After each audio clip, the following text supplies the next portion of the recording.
장막을 치니라. 아멘.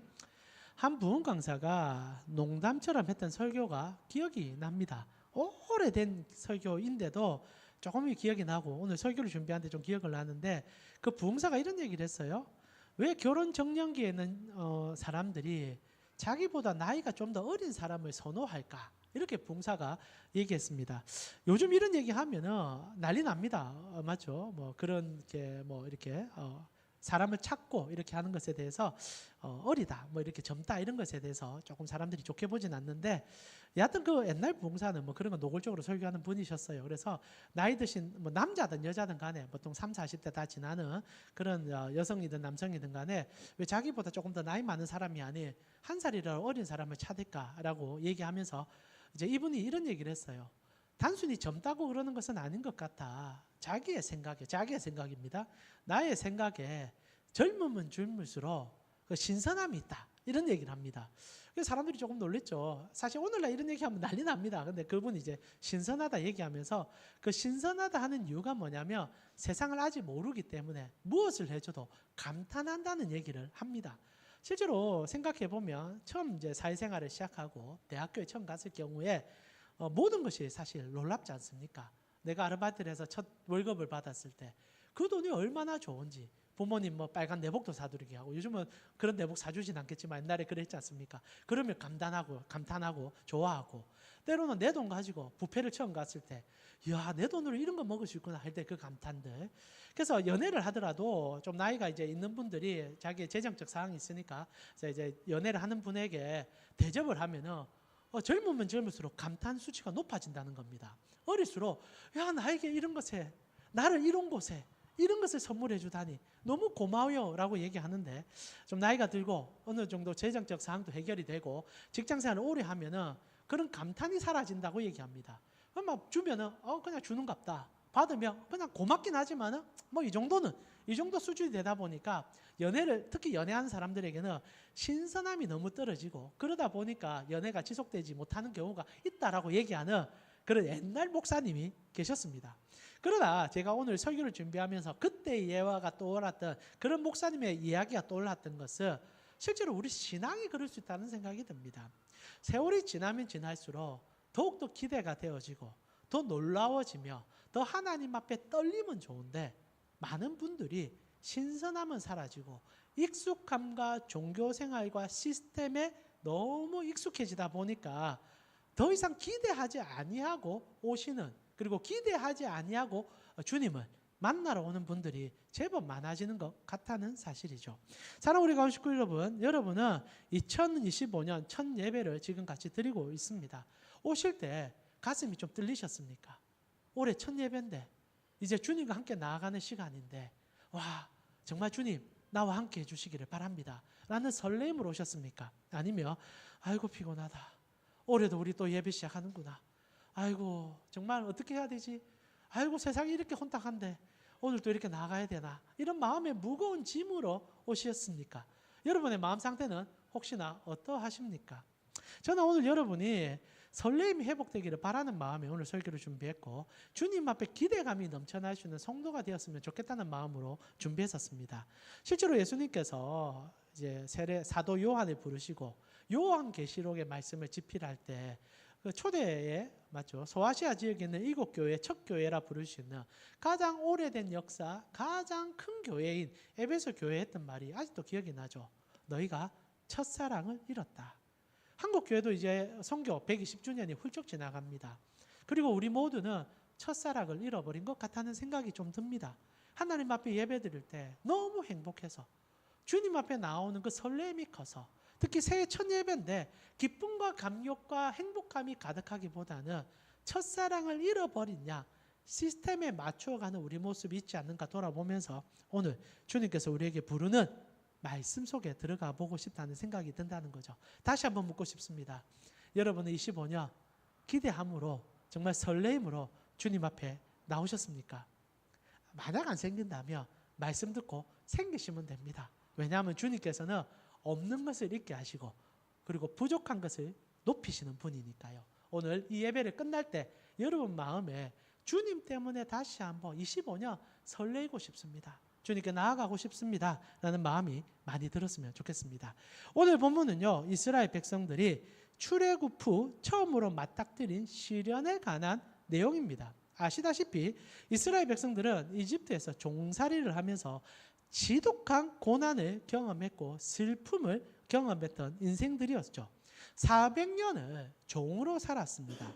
그리고 400년의 결과물은 그들의 숫자를 하나님이 늘려주는 것에 대한 두려움을 느꼈던 파라오가 영아를 학살하면서 출애굽기는 시작됩니다. 내 사랑하는 핏덩이가 왕의 명령에 의해서 죽어나간다는 것을 상상을 해보십시오.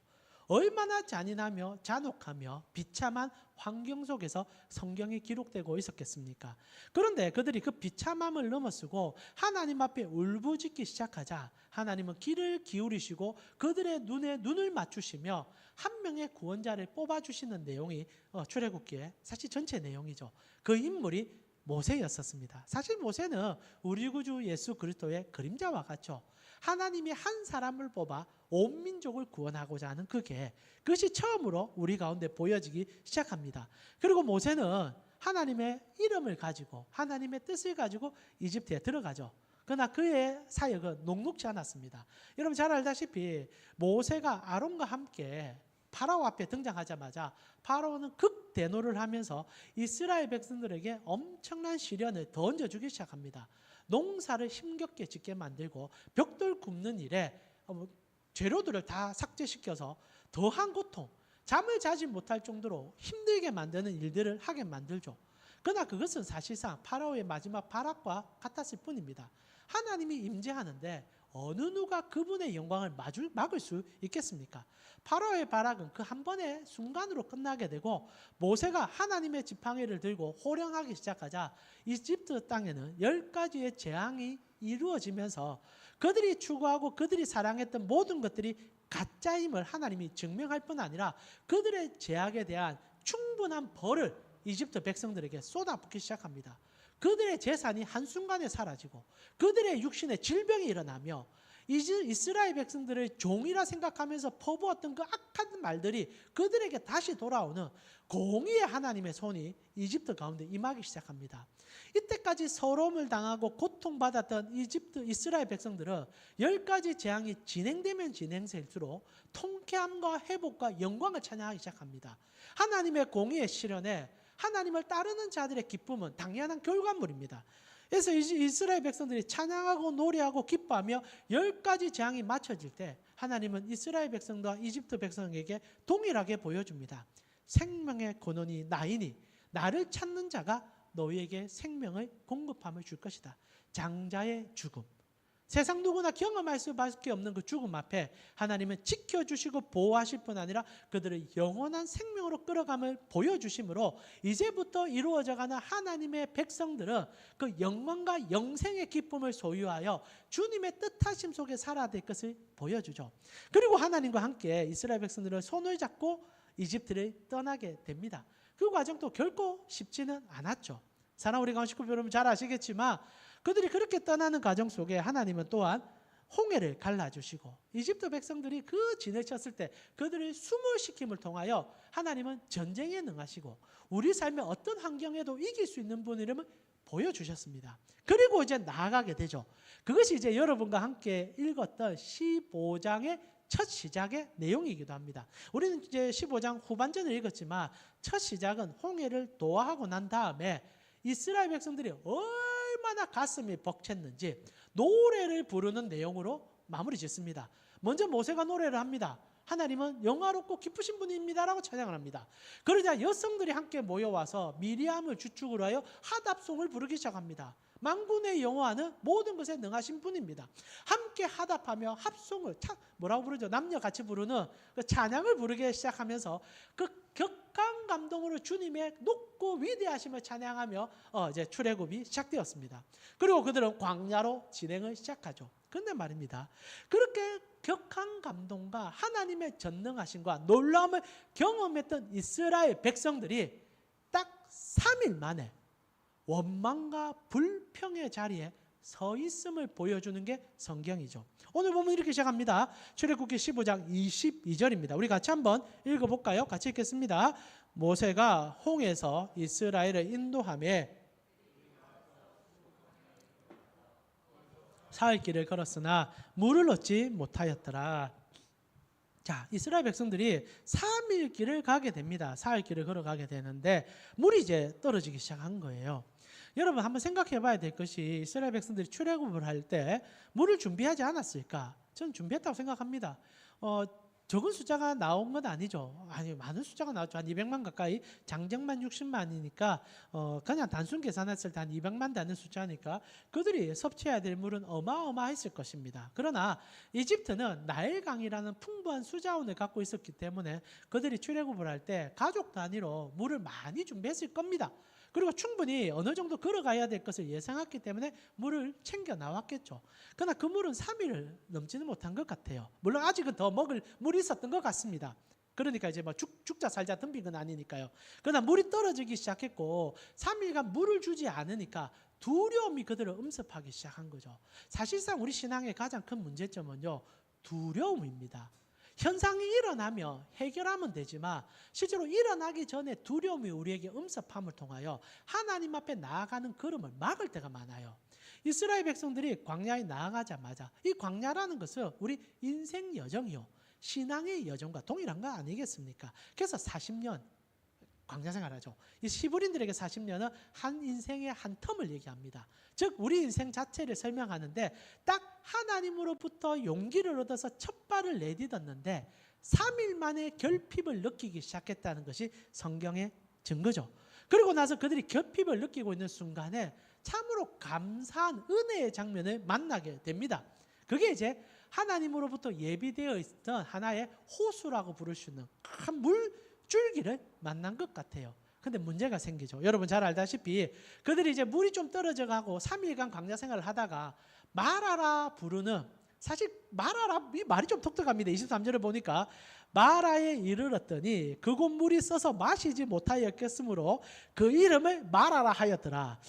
마라라 불러서 마라가 아니고 가서 도착했는데 물을 보니까 물이 너무 쓰서 그 이름을 쓰다라고 지칭했고 그게 이제 지명화되었다라고 얘기하는, 그래서 굉장히 중의적인 표현을 쓰고 있는 본문을 만나게 됩니다.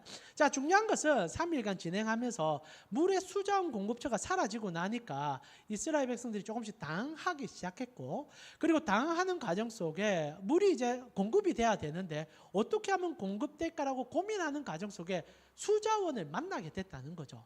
그리고 너무 기쁘게 달려갔었습니다. 근데 문제가 있죠. 그 물이 써서 마실 수 없는 물이었다라고 표현되고 있다는 겁니다. 그래서 오죽하면 그 이름을 마라라 했고 지명까지 세울 정도로 그렇게 지칭했겠습니까? 마라, 쓰다, 쓴물을 만났다라는 거죠. 자, 근데 여기서 우리 중요한 것을 한번 봅시다. 여러분 물이 쓰면 못 마십니까? 여러분 물이 쓰면 못 마십니까? 저는 이번 설교를 준비하면서 이전에는 이 물이 마시지 못하는 물이라 했기 때문에 독이 들어가 있든지 아니면 사람이 감당할 수 없는 어떤 죽음의 상황이라서 먹으면 죽는 물인 줄 알고 생각해 봤습니다. 근데 아무리 본문을 봐도 이 물은 그냥 쓴 거지 사람에게 어떤 위해를 가하는 물이라는 얘기는 하나도 안 나옵니다.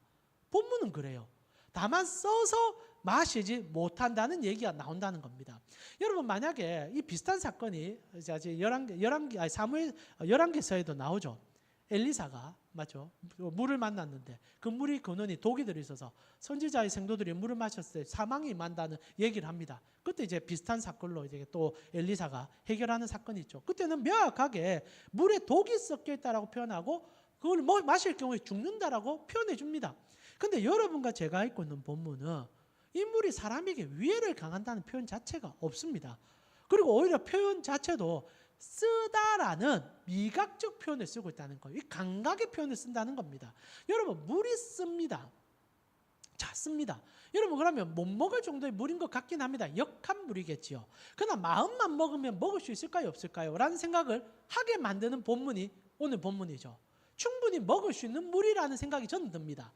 그런데도 물을 마셨을 때 석회 농도가 너무 많아서 그런지 모르겠고 아니면 사막이다 보니 여러 가지 부유물이 좀 떠 있어서 못 먹을 정도의 수준인 것은 모르겠지만 그 물이 사람이 먹었을 때 심각한 병이 생긴다든지 탈이 나는 정도는 아닌 것 같습니다. 그래서 오늘 본문은요, 물 자체를 쓰다라는 표현을 써주고 있는 것 같아요. 그래서 마라라는 표현을 쓰는 거죠. 근데 참 재밌는 게 뭔지 아십니까? 우리는 성경을 볼 때 단어를 하나 볼 때마다 단순히 이 본문에서만 이 단어를 유추해서는 안 된다는 거죠. 성경 전체에서 마라라는 단어는 참 많이 쓰입니다. 그리고 쓸 때마다 쓰다라는 표현을 같이 쓰는데 거의 대부분은 감정이 상할 때 쓰는 표현으로 이 표현을 쓰고 있다는 거죠.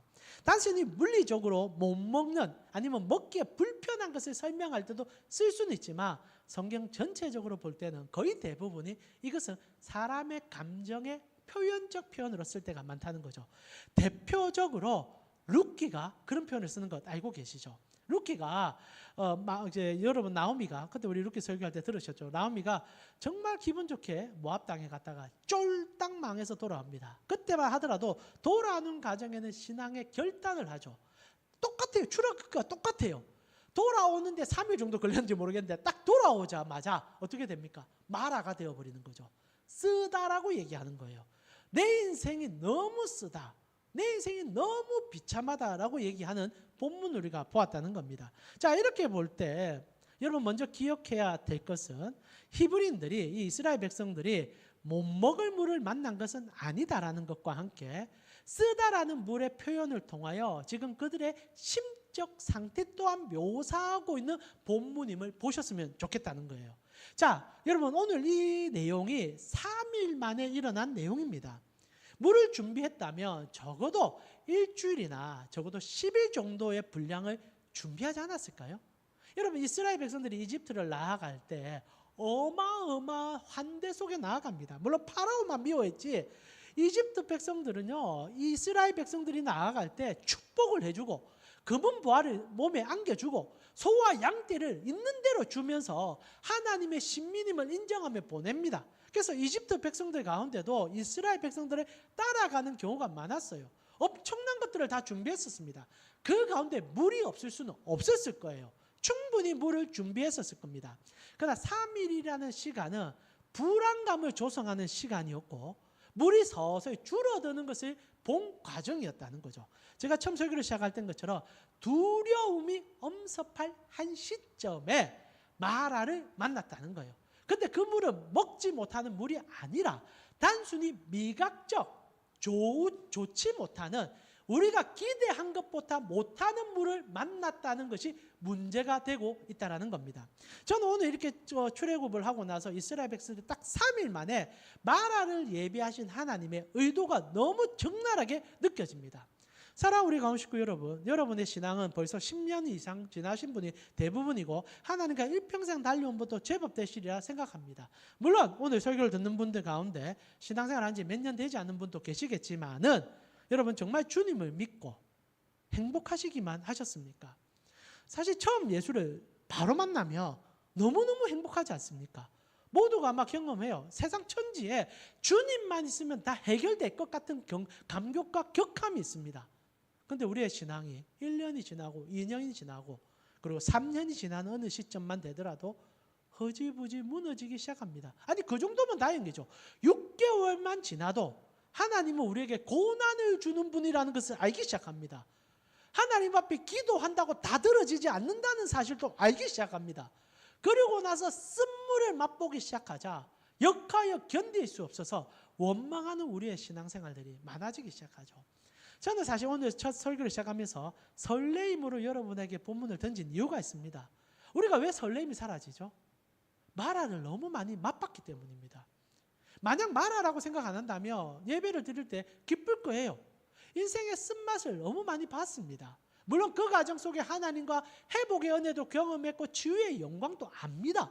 그러나 지속되는 그 인생의 여정 속에 인생이 마라라고 느껴졌고 그래서 예배 자리로 오는 순간에도 설렘과 기쁨보다는 인생의 근심과 고민이 나를 꽉 눌려서 그것에 잠식되어 실망과 고통으로 앉아있는 경우들이 많다는 거예요. 다시 한번 말씀드립니다. 아직 망하지 않았어요. 아직 물이 사라진 것도 아닙니다.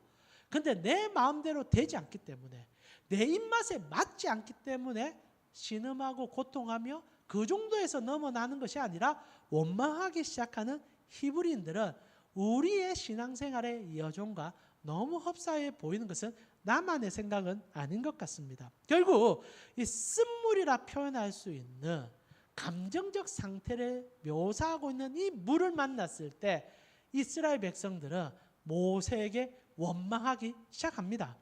24절이죠.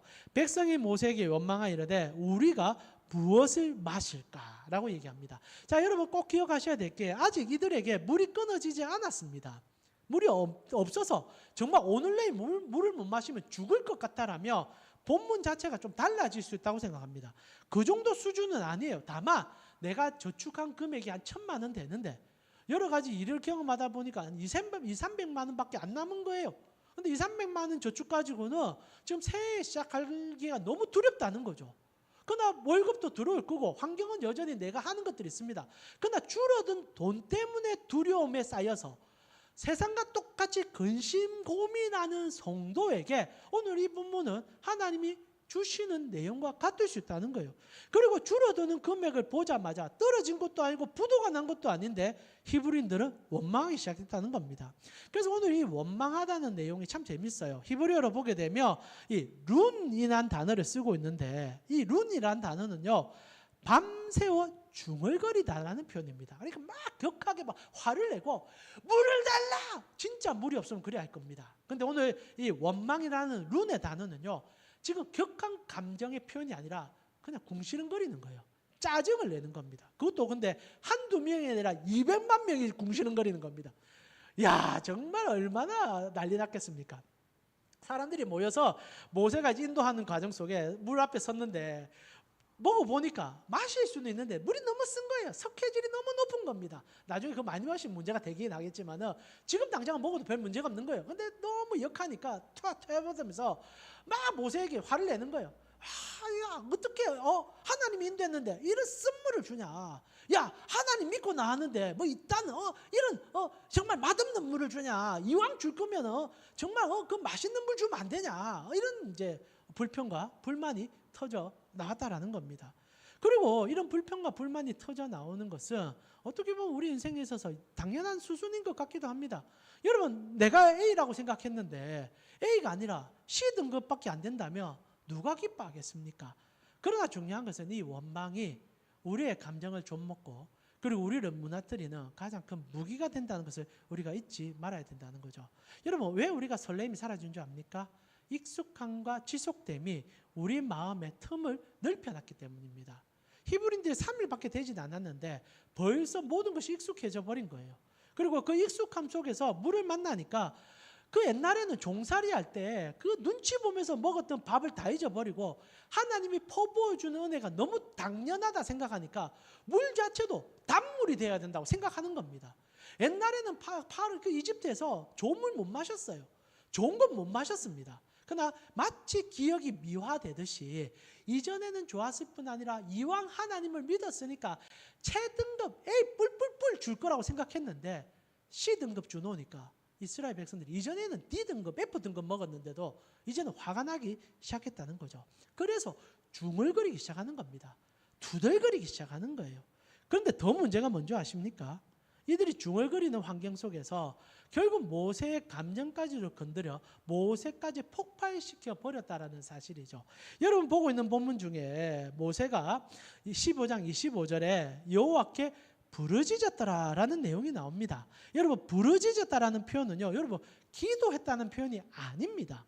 자꾸 우리가 부르짖으니까 모세가 히브리인들이 막 원망하고 불평하니까, 근데 그 수준도 그런 엄청난 원망이 아니라 중얼거리고 그냥 불평 막 얘기하고 막 시끄러운 얘기를 하고 있으니까 모세가 막 부르짖었다라고 표현되어 있습니다. 근데 이 부르짖었다는 말은요, 원어로 보게 되면 자크란 단어고 이 표현은 몹시 흥분하여 절규하는 상태를 묘사하는 표현입니다.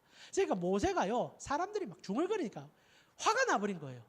만약에 대놓고 막 불평을 얘기하면 거기에서 반응을 할 건데 이게 참 상태가 오묘한 겁니다. 그냥 모여서 서로 그냥 궁시렁거리는 거예요. 이게 가장 위험한 신호죠. 아예 대놓고 드러나면 째서 고치면 되지만 그것도 아닌 겁니다. 어느 정도 덮여냈는데 불만이 조금씩 튀어나오고 막 궁시렁거리는 소리가 들려지기 시작하는 거죠. 근데 모세가 그런 궁시렁 소리를 듣다가 감정이 격해진 거예요. 그리고 폭발해버립니다. 왜 폭발했겠습니까? 모세도 기대했던 하나님과 다름이 느껴졌기 때문에 충격받았다는 얘기예요. 모세도 똑같다라는 얘기를 오늘 본문은 해주고 있습니다. 히브리인들도 원망하고 있지만 모세도 그 원망에서 자유롭지 않았다는 거예요. 여러 가지 그 모세의 원망은 더 복잡할 겁니다. 하나님 앞에 이 백성을 끌어나오는 게 보통 일이 아니었을 거고 정말 바로 앞에 쓸 때마다 고통스러웠을 겁니다. 근데 그걸 이제 다 벗어버리고 정말 하나님이 약속한 땅으로 가기 위한 첫 여정을 나왔는데 아무것도 안 주니까, 당연히 줄 거라고 생각했던 것이 나오지 않으니까 불안했을 거예요. 지도자의 불안은 성도의 불안을 불러오고 그 불안은 폭발적으로 원수의 밥이 되는 경우가 얼마나 많습니까? 결국 모세도 불안했던 거예요.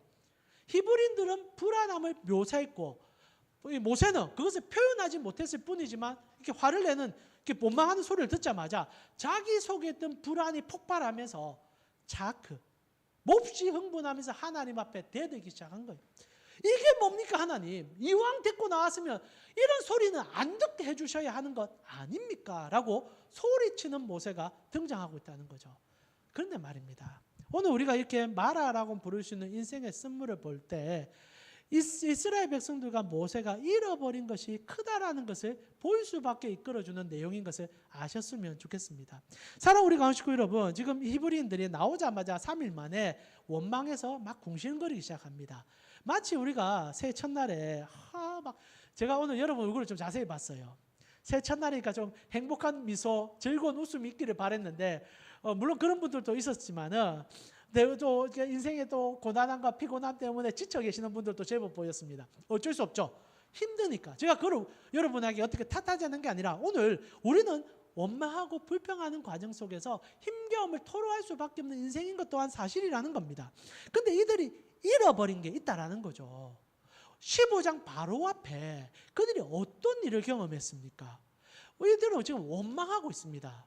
불평함 때문에 원망하고 있습니다. 그런데 바로 3일 전에 절망을 만났을 때 회복을 경험했던 자들이에요. 원망하는 환경이 아니라 절망할 수 있는 환경에도 하나님 앞에 기도할 때 회복할 수 있는 것을 맛봤던 자들입니다. 출애굽 14장 보니까 바로 앞장에 그들은 원망하는 수준이 아니라 맛이 없다는 수준이 아니라 죽을 위기에 내팽개칩니다. 그리고 나서 파라오의 군대가 이스라엘 백성들을 포위하여 흉흉하게 죽이려고 할 때 그들은 그 절망의 순간을 이김과 영광을 맛본 자들입니다. 출애굽기 14장 10절을 보니까 바로가 가까이 올 때에 이스라엘 자손이 눈을 들어 본즉 애굽 사람들이 자기들 뒤에 이른지라 이스라엘 자손이 심히 두려워하여 여호와께 부르짖고 그들이 또 모세에게 이르되 애굽에 매장지가 없어서 당신이 우리를 이끌어내어 이 광야에서 죽게 하느냐, 어찌하여 당신이 우리를 애굽에서 이끌어내어 우리를 이같이 하느냐. 이거는 원망이 아닙니다. 원망이 아니라 정말 절망입니다. 이제 우리 죽습니다. 우리는 이제 한 치 앞도 나갈 수가 없습니다. 그리고 왜 우리를 데려 나와서 정말 사망의 죽음으로 끌어갑니까? 라고 얘기했었습니다. 원망할 수 있는 순간이 우리에게 더 위급합니까? 아니면 절망하는 순간이 우리에게 더 위급합니까? 절망은 정말 극복할 수 없는 한계성을 경험한 순간 아닙니까? 근데 이때 모세가 어떻게 합니까? 오늘의 우리가 15장의 모세와 이때 모세가 너무 달라요. 이때 모세는 13절에 이렇게 얘기합니다. 모세가 백성에게 이르되 너희는 두려워하지 말고 가만히 서서, 두려움이 가장 큰 문제인 것을 모세가 알고 있어요. 그래서 잠시 두려움을 접어두자. 그리고 오늘 우리가 기대하자. 기대감이 있었으면 좋겠어. 여호와께서 오늘 너희를 위하여 행하시는 구원을 보자. 너희가 오늘 본 애굽 사람을 영원히 못 보게 될 거야. 기대가 있었다라는 겁니다. 그리고 나서 14절에 무슨 얘기를 합니까? 여호와께서 너희를 위하여 싸우리라. 너희는 가만히 서서 있어라 라고 얘기합니다. 그리고 우리가 본문을 찾아보진 않겠지만 모세가 어떻게 합니까? 하나님이 주신 지팡이를 하늘을 향하여 듭니다. 그리고 온 마음을 다하여, 성경에 나오진 않지만 기도하는 거죠. 하루 동안 밤새도록 지팡이만 들고 있는 거예요. 멍청하게 들고 있었겠습니까? 기도하는 거예요. 그리고 하나님이 동남풍을 불게 하셔서 홍해를 쫙 갈라줍니다. 그리고 그 바람으로 드라이시키지 않습니까? 맨 땅을 만들어 주셔서 이스라엘 백성들이 건너갈 수 있도록 땅을 말려주시고, 그리고 그 불기둥으로 이제 이집트 백성들이 오지 못하도록 진을 쳐서 하나님의 은혜를 나타내 주셨다는 거죠. 근데 이 일을 왜 하셨냐가 중요한 겁니다. 하나님은 왜 그런 긴장감을 조성시켰고 모세로 인하여 믿음의 고백을 하게 만들며 지팡이를 들어서 밤새도록 그로 기도하게 만듭니까? 결국 기도가 하나님의 백성들을 회복시켜 줄 수 있는 통로이기 때문에 그 가르침을 주기 위해서 정말 절망의 순간에 모세의 용기를 붙들어 기도의 자리로 데려가는 하나님의 손을 보여줬다는 겁니다. 이것이 히브리인들 가운데 하나님이 주신 복의 통로의 첫 길이었어요. 그들은 3일 전에 모세가 기도하는 장면을 보았고, 기도하니 홍해가 갈라져 마른 땅이 되고 하나님께서 그의 원수를 쓸어버리는 것을 봤단 말입니다. 가만히 누워있다고 하나님이 떡을 먹여주는 게 아니라 수고스럽고 힘들지만 먼저는 기대하면서 하나님 앞에 기도하면 하나님이 나의 기도를 들어줄 거라는 그 감상과 기도를 가지고 무릎을 꿇고 나아갈 때 하나님은 그 일을 해결해 줄 수 있는 분인 것을 3일 전에 보여줬다는 겁니다. 그런데 3일이 지나자 어떤 일이 생깁니까? 아무도 기도를 안 한다는 거예요. 오히려 절망의 순간이 오면 기도할 줄 모르겠지만 오히려 이렇게 원망하는 순간이 오니까 기도를 안 하기 시작했다는 겁니다. 이게 인생의 아이러니 아닙니까? 만약 여러분이 지금 당장 정말 죽을 위기가 찾아오면 무릎 꿇을 수밖에 없을 겁니다. 근데 200만 원 사라지고 아니면 내 삶에 어떤 가치가 소멸되며 기도하기보다는 사람 찾아다기 바쁘고 돈 구할 구석 찾기가 더 바빠지는 게 우리 아니냐라는 질문을 하는 거예요. 쓴물은요 우리로 갈등하게 만듭니다. 아니 절망은 하나님께 나아갈 수밖에 없지만 갈등은요, 이런 원망은요 오히려 더 갈등하게 만든다는 거예요. 그래서 이스라엘 백성들이 원망합니다. 그냥 중얼거리는 거예요. 그러나 그들은 기억했어야 되죠. 이것보다 더한 절망의 순간에도 무릎 꿇고 나아갔을 때 하나님은 열어주셨다. 근데 그걸 못 본 거예요. 기억하지 못하는 겁니다. 그리고 모세도 똑같습니다. 지팡이를 들어야 될 순간에 오히려 자꾸 소리치고 있는 거예요. 이스라엘 백성들을 향하여 소리쳤겠죠. 야 그만해. 언제까지 그래 너희 중얼거릴 거야. 그리고 여호와께 소리치는 거예요. 하나님 내가 왜 저런 소리까지 들어야 됩니까?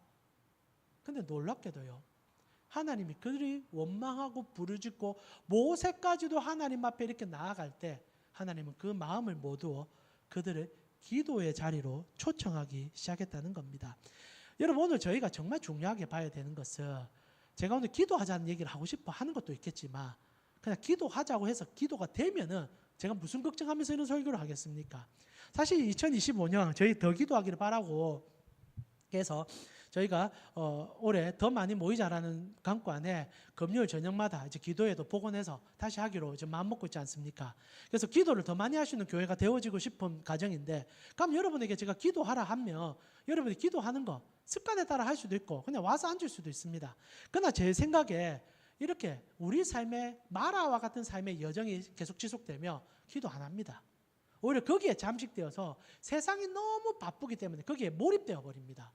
끄는 것이 그게 더 힘이 있기 때문이거든요. 그게 더 우리를 유혹합니다. 그래서 올 수 있는 시간에도 사실 그거 고민한다고 못하고 또 거기에 너무 지쳐서 집에 누워있을 경우가 많아지는 거죠. 그리고 자학하기 시작하는 겁니다. 계속 그 원망이 접촉되다 보면은 하나님 앞에 나와서 하는 게 자학해요. 불평, 불만을 쏟아내기 시작하는 겁니다. 하나님 왜 이렇게 합니까? 왜 이렇게 합니까? 제가 하고 싶은 얘기는 이게 우리의 정상적인 모습이라는 거예요. 여러분 우리는 기도하기에 어렵습니다. 그리고 기도하기에 익숙하지 않습니다. 그래서 하나님께서 이제부터 이스라엘 백성들의 광야 40년간 해야 될 가장 중요한 가르침을 주기 시작합니다. 물론 이스라엘 백성들이 이것을 정확히 알아듣지 못했지만 오늘 여러분에게 줄 때는 명확히 알아들어야 됩니다. 그게 이제 26절이죠. 25절부터 시작되는 말씀이죠. 자, 여러분 25절에 뭐라고 되어 있습니까? 우리 같이 한번 읽어 보겠습니다. 25절입니다. 모세가 여호와께 부르짖었더니 여호와께서 그에게 한 나무를 가리키시니 그가 물에 던지니 물이 달게 되었더라. 정하시고 그들을 시험하실세. 자, 25절에 하나님께서 이제 기도의 자리로 그들을 초대하는 겁니다. 근데 그 기도의 자리에 초대할 때 어떻게 하느냐? 나무를 하나 들고 물에 던지라고 얘기합니다. 성경을 보게 되면요, 이것이 어떤 나무가 아니에요. 그냥 한 나무라고 되어 있습니다. 그냥 막연한 나무예요. 그리고 나무 토막 하나가요, 많은 학자들은 뭐 이렇게 마치 치료할 수 있는 뭐 좋은 그런 나무라서 고쳐준다 하지만 200만 명이 먹을 물을 치료하는데 나무 토막 하나로 가능하겠습니까? 그러니까 상징적 행위라는 거죠. 나무를 던져라. 그러고 나서 무슨 얘기를 합니까? 나무를 던지는데 이 나무를 가지고 내가 법도와 율례를 정하고 있다. 그리고 이것으로 너희를 시험하겠다라고 얘기합니다. 그리고 나서 26절에 뭐라고 얘기합니까? 제가 읽어드릴게요. 이르시되 너희가 너희 하나님 나 여호와의 말을 들어 순종하고 내가 보기에 의를 행하며 내 계명에 귀를 기울이며 내 모든 규례를 지키면 내가 애굽 사람에게 내린 모든 질병 중 하나도 너희에게 내리지 아니하리니 나는 너희를 치료하는 여호와라. 쓴물을 마시지 못해서 신음하는데 하나님이 이상한 행동을 한다는 겁니다. 나무를 던져라. 그리고 그 나무와 함께 율례와 법을 정한다. 법은 여러분 아시다시피 출애굽기 20장 이후에 시내산 가서 주어지는데 이미 법의 율례를 정한다라고 얘기하는 거예요. 즉 이 말은 이 나무 자체를 통하여 율례의 정확도와 율례의 가치를 가르쳐 준다는 거예요. 법리를. 그러고 나서 나무를 던진 이후에 주님께서 더 이상한 말을 합니다. 이제부터 너희가 내 법을 잘 지키고 내 계명에 귀를 기울이고 의를 행하며 내가 너희에게 병 하나도 안 걸리고 그리고 주님 앞에서 치료의 은혜를 경험하며 나아가게 될 거야 라고 얘기하는 거예요. 그리고 나서 오늘 본문은 사실상 끝납니다. 자, 마라라는 것을 제가 오랫동안 풀어냈는데 그냥 여러분 인생의 고단함, 지침으로 이해하고 거기에 고단함과 지침을 경험할 때 하나님 앞에 기도하며 나아가면 좋겠지만 그러지 못하는 우리의 어리석음과 연약함을 보여주는 하나의 모델이라고 설명해내는 겁니다. 쉽게 설명하면 그런 거예요. 자, 그랬을 때 하나님의 답은요, 나무를 던져서 그것을 법무로 삼아 그 법을 잘 지키며 너희를 고쳐주겠다라는 얘기를 한다는 겁니다. 여러분 이해가 됩니까? 이해가 됩니까? 이해가 됩니까? 자, 그래서 이 본문을 우리가 좀 잘 해석할 필요가 있습니다. 첫 번째, 우리가 나무는 뒤로 제껴놓고 그러면 법을 잘 지키면 고쳐준다라고 얘기하는데 그러면 여러분 법을 잘 지킨다는 말이 뭡니까? 아직 하나님은 법을 주지 않았습니다. 그리고 나서 이제 이후에 한 석 달 후에 하나님께서 시내산에 도착했을 때 법을 줄 것입니다. 그러면 그 법을 잘 지키며 병이 안 옵니까? 여러분 율법을 잘 지키고 도덕적으로 깨끗하게 살며 병이 안 걸립니까? 이 말이 이상하잖아요. 율법을 잘 지키는데 병이 안 걸린다? 우리가 아는 신학적 상황에서는 매치가 안 됩니다. 여러분 언제나 성경을 볼 때 이 본문만 보지 마시고 전체 성경이 하는 얘기 속에 이 얘기가 왜 나온지를 보셔야겠죠. 자, 그럼 우리가 다시 한번 질문을 해봅시다. 법을 잘 지키고 의를 행한다는 말이 뭡니까? 성경대로 사는 것이 무엇을 얘기합니까? 많은 성도들이요 여기서 착각을 하니까 기도 생활과 신앙 생활에 모순이 생깁니다. 자꾸 도덕적으로 깨끗하게 살고 하나님이 말하는 법대로 살며 의로움을 이룬다고 착각을 해요. 그러나 아니잖아요. 우리의 신앙은 의롭게 살고 도덕적인 삶을 사는 것은 부수적으로 열매일 뿐입니다. 여러분 하나님의 말씀을 지키고 그 법대로 사는 것은 요한복음 5장 39절에 예수님이 이렇게 하신 말씀 속에 그 답이 들어있지요. 요한복음 5장 39절입니다. 자, 5장 39절 우리 같이 한번 읽어보겠습니다. 5장 39절입니다. 너희가 성경에서 영생을 얻는 줄 생각하고 성경을 연구하거니와 이 성경이 곧 내게 대하여 증언하는 것이다 라고 얘기합니다. 자, 그럼 법을 잘 지키고 율례를 행하며 의를 행한다는 말은 뭡니까? 예수 잘 믿으라는 얘기예요. 예수 믿고 하나님 말씀을 예수의 눈으로 보라는 얘기입니다. 그러면 치료의 은혜가 나타난다는 얘기를 주님께서 이렇게 하신 거예요. 그래서 주님께서 정말 쓸모없는 행위 하나를 모세에게 시킨 거 아닙니까? 그게 나무를 던져라. 나무를 던져라. 제가 이 얘기는 여러분과 설교 가운데 너무 많이 해서 이래 다 아리라 생각합니다. 이 나무가 뭡니까? 예수 그리스도의 십자가 아닙니까? 그래서 나중에 율법을 정할 때도 이 나무를 지칭할 때 저주의 나무라고 늘 지칭합니다. 저주받는 자리다. 예수가 우리 대신 저주받는 자리다. 그래서 지금 모세는요, 그림자 역할을 하는 거예요. 우리가 기도를 못하고 우리가 신앙생활을 못하는 이유는 단순하다. 아직 우리 삶에 예수가 없기 때문이다. 근데 우리 인생에 마라 같은 인생에 예수를 던지고 그분의 말씀을 지키고 그분의 뜻대로 살며 우리는 치료받는다. 여러분, 예수 때문에 영생을 얻었고 예수로 인하여 삶의 은혜가 회복되었고 예수로 인하여 삶의 눈의 가치가 달라져 그분으로 행복한 삶을 추구하고 살아가는 존재가 되었지 않습니까? 결국 오늘 마라에서 예수 하나님이 하고 싶은 얘기는 예수 근원의 신앙을 회복하라는 얘기예요. 여러분, 우리의 종교의 독특성, 종교라 표현하기 어렵지만은 우리 신앙의 독특성은요, 언제나 모든 신앙의 중심에 예수 그리스도 그분이 들어갈 수밖에 없다는 겁니다. 여러분, 기도할 때 뭘로 기도 끝냅니까? 예수님의 이름으로 기도를 끝내시죠. 왜 그렇게 하십니까? 예수님이 시켜서 그래 하는 거 아닙니까? 그럼 예수님 왜 그래 시키셨습니까? 우리의 모든 신앙생활은, 우리의 모든 삶의 여정은 예수를 통하지 아니하고는 될 수 없음을 가르쳐주기 위해서 그 얘기를 하셨다는 겁니다. 여러분, 그분이 왜 우리의 중보자라 부름을 받습니까? 오직 하나님과 우리 사이의 유일한 통로이시기 때문입니다. 여러분, 세상에 많은 종교도 기도 생활을 합니다. 그런데 그들의 기도와 우리의 기도의 본질이 다른 것을 아시고 계십니까? 여러분, 대부분의 신앙의 존재들은요, 두 가지 가치로 하는 됩니다. 절대자를 생각할 때 만약에 우리가 기도할 때 그 절대자가 우리의 모든 삶에 응답을 주시는 분이라 생각한다면 그분은 우리의 고통에 개입할 수 없는 분으로 인지합니다. 말이 조금 어려울 수 있는데요, 대부분 기도할 때요, 신이 만약 우리가 같은 감정을 느낀다면 우리에게 왜곡된 감정을 전달할 가능성이 높아지지 않습니까? 그래서 하늘에 계신 전능하신 분은요, 요지부동해서는 안 됩니다. 이게 이제 헬라 철학 아닙니까?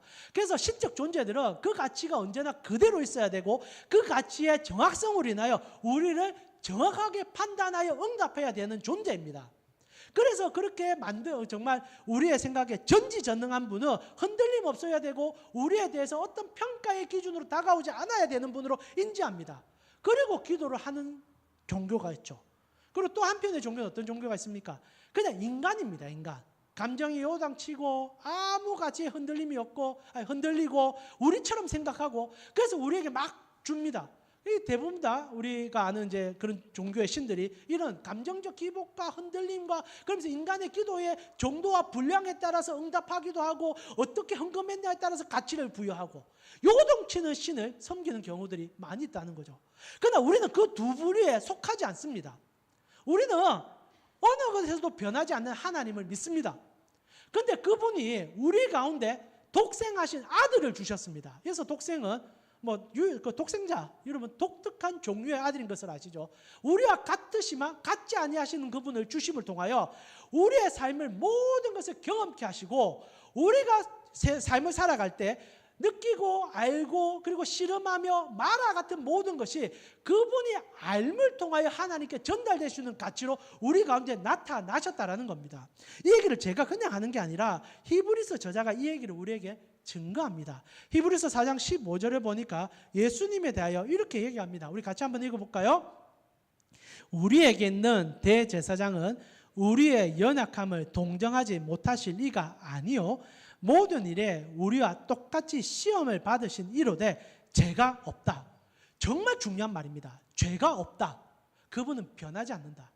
요동치지 않는다. 우리를 감정으로 판단하지 않는다. 이 얘기입니다. 그러나 우리 속에 들어왔다. 모든 일을 똑같이 다 경험했고 시험까지도 마라의 인생을 살아내셨다. 그래서 그분이 우리의 유일한 통로고 중보자다. 이게 우리 기독교의 신비예요. 성도가 기도를 할 때요, 막연히 전능하신 하나님을 찾으면요 기도 생활을 못합니다. 왜냐하면 우상숭배와 똑같이 갈 가능성이 매우 높기 때문에요. 기복이 됩니다. 그러나 우리의 신앙에 예수가 서기 시작하면요 기도의 본질이 달라집니다. 친구가 되어지고 아버지가 되어지고 관계를 맺기 시작해요.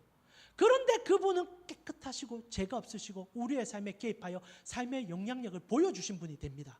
그래서 성도가 기도할 때는요 예수 붙잡고 기도해야 돼요. 예수 만나서 기도해야 돼요. 그리고 성경에 나와 있는 예수님의 흔적을 쫓아 살아내는 거예요. 그럴 때 기도가 우리가 아는 막연한 대상을 하여 울부짖으며 내가 너무 필요하기 때문에 달라달라 하라는 기도가 아니라 삶의 여정을 살아내는 기도로 돌아간다는 거예요. 그래서 말하라고 표현할 수 있는 쓴 인생 속에도 기도할 수 있게 되는 겁니다. 여러분, 우리가 기도할 때 절망을 만나면 기도하지만 여러분, 원망을 만나면 왜 기도하지 않는다고 말씀드렸죠. 그러나 예수 만나면 원망을 만날 때 더 기도하는 거예요. 왜냐하면 예수님이 하신 말씀 속에 용서하라, 사랑하라, 품어주라. 그리고 그분이 자기의 몸으로 그 사랑을 먼저 보여줬기 때문에 우리의 기도는 달라라는 기도도 있을 수 있겠지만 현상과 환경 속에서 내가 어떻게 살아야 되는지를 가지고 기도하게 된다는 겁니다. 그래서 성도들은 기도를 할 때 기도의 폭과 높이가 세상의 일반 종교들과 차원이 다르며 그 차원의 다름은 완전하시지만 완벽하게 우리와 동일하신 그분을 매개체로 삼아 그분과 동행함으로 기도하기 때문에 이루어지는 여정이라는 겁니다. 이 사실을 알았던 인물이 구약에 얼마나 많은 줄 모릅니다. 다윗 같은 경우에도 이렇게 얘기를 해요. 시편 2편을 보니까 시편 2편 12절에 이런 얘기를 합니다. 그의 아들에게 입 맞추라. 그렇지 아니하면 진노하심으로 너희의 길에서 망하리니 그의 진노가 급하심이라. 여호와께 피하는 모든 사람이 다 복있다. 아들에게 입 맞춰라. 다윗은요, 예수님 만난 거예요. 그래서 그의 시편들 가운데 얼마나 예수에 대한 예언과 그에 대한 그 흔적을 얼마나 많이 노래합니까? 오직 예수를 만나 그분께 나아가 기도할 때 하나님 오늘 약속합니다. 치료해 줄게. 여러분, 우리가 삶에서 고난이 찾아오고 삶의 지침이 찾아올 때 어떻게 해결받으신 줄 압니까? 고난을 치워서 해결받는 게 아니라 나와 같은 고난 속에서 답을 지고 있는 분을 만날 때 해결된다는 겁니다. 그래서 이 이사야 선지자도 이 부분에 대하여 우리에게 이렇게 얘기합니다. 오늘 우리의 설교의 핵심은 라파 아닙니까? 하나님은 치료하신다. 그런데 어떻게 치료하냐는 얘기예요. 이게 더 중요하죠. 그래서 기도할 수 있는 겁니다. 여러분, 이사야 53장 5절부터 6절을 보니까 치료의 예수님에 대하여 예언자 이사야는 이렇게 얘기합니다. 그가 찔림은 우리의 허물 때문이요 그가 상함은 우리의 죄악 때문이라. 그가 징계를 받음으로 우리가 평화를 누리고 그가 채찍에 맞음으로 우리가 나음을 받았도다. 우리는 다 양 같아서 그릇 행하여 각기 제 길로 갔거늘 여호와께서는 우리 모두의 죄악을 그에게 담당시켜셨다. 그분께 나아가 그분으로 기도할 때 우리 삶에 하나님의 라파가 임한다는 거예요. 이 라파는 그냥 고침받아서 잠시의 그 순간만 넘어가는 라파가 아니라 모든 것을 아는 그분이 우리의 삶의 여정 속에서 고치고 이끄시고 영혼까지 끌어가는 그 은혜의 라파입니다. 그래서 성도가 기도해야 되는 거죠. 그래서 성도가 하나님께 나아가야 되는 거죠. 위기를 모면하기 위해서 기도하는 게 아니에요. 삶의 모든 순간에 이 마라를 경험할 때마다 주님이 이 마라 속에 있음을 알고 그분 손잡고 오히려 나와 같이 마라 있는 자들을 사랑함으로 이겨내므로 회복함으로 나아가기 위하여 우리의 신앙이 주어진다는 겁니다. 그래서 오늘 성경을 보니까 이렇게 마라라고 부를 수 있는 쓴물을 주신 하나님께서 단물로 바꿔줌을 통하여 기도로 우리를 초대하고 계십니다. 오늘 보면 기도의 초대예요. 예수를 통하여 나에게 오라는 얘기입니다. 이게 기도죠. 기도라는 것은 달라가 아니라 예수님과 대화하는 거 아닙니까? 내가 나무를 우물에 던지니 단물이 될 것이고 그것으로 법례를 세우니 나를 그분과 함께 다가와라 얘기합니다. 그리고 나서 그들이요 첫 발을 내딛습니다. 3일 만에 기도의 은혜를 경험하고 나서 나아가니 마지막 27절이죠. 같이 읽으면서 오늘 설교를 마무리하겠습니다. 같이 읽겠습니다. 그들이 엘림에 이르니 거기에 물샘 12과 종로나무 70그루가 있는지라 거기서 그들이 그 물 곁에 장막을 치니라.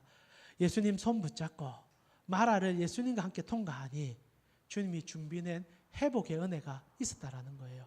하나님은요 좋은 거 주고 싶어 하지 쓰다 남은 거 주고 싶어 하지 않습니다. 근데 쓰다 남은 좋은 것만 갈망하면 하나님은 잠시 세우게 되죠. 히브리인들이 못 봤습니다. 마라 때문에 막 원망하는 그 순간 바로 앞에 종려나무 70그루와 물샘 12이 있는지를 몰랐습니다. 이게 우리예요. 우리는 마라에 잠식되어 마라의 인생밖에 못 삽니다. 그러나 하나님은 보시고 미리 준비하고 계십니다.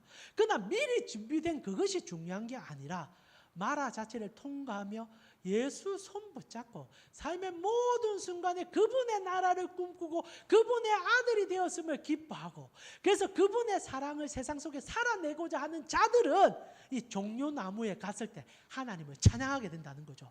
그러나 이 순간에 예수를 만나지 못하면요, 이런 구류의 가지를 만나도 그 다음날 또다시 원망할 수밖에 없을 것입니다. 2025년 여러분 예수 만나셨죠? 그러면 이제 우리 기도하게 될 것입니다. 그리고 우리 교회가 주님 앞에 더 가까이 나가고자 노력할 것입니다.